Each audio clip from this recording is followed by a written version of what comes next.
Alright, let's start with a question. What if I told you that a single lipstick could hold more drama than a Hollywood blockbuster? Because in Erin Parsons' makeup archive, that's exactly what's happening. This isn't just a collection of old compacts and powders, it's a time machine. And honestly, it's the kind of museum we'd all probably spend hours scrolling through if it were on Instagram. But here's what fascinates me: why do we care so much about these objects? Why does a 1920s monkey-shaped powder case feel like a celebrity gossip page from a century ago?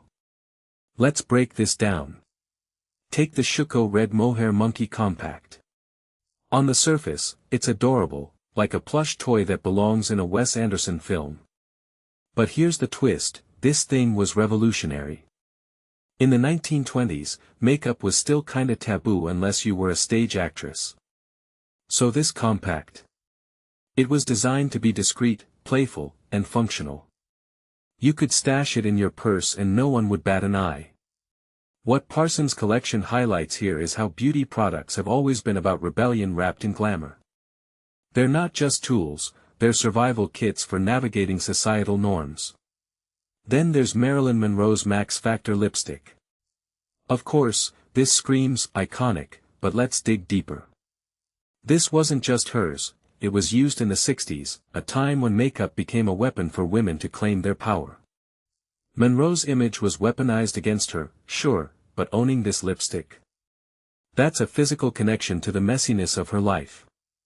It's like holding a piece of her struggle to control her own narrative.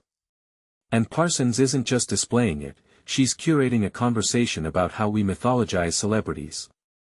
We turn them into gods, but their lipsticks remind us they bled, smudged, and messed up like the rest of us. Now, let's talk about the Revlon lipstick doll from 1962. This thing is pure marketing genius.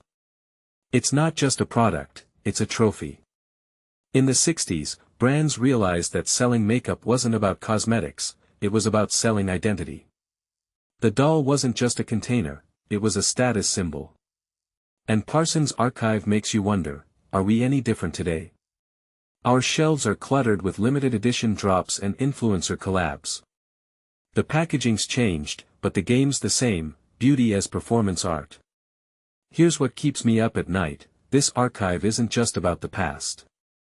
It's a mirror. Think about the Josephine Baker powder jar next to a Yardley eyeliner duo from '67.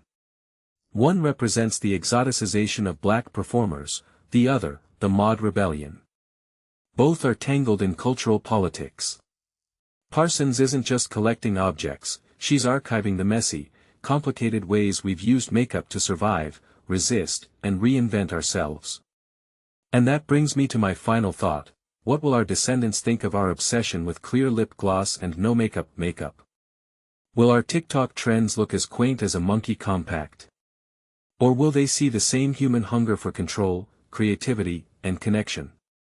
Because here's the truth: this museum isn't about makeup. It's about us.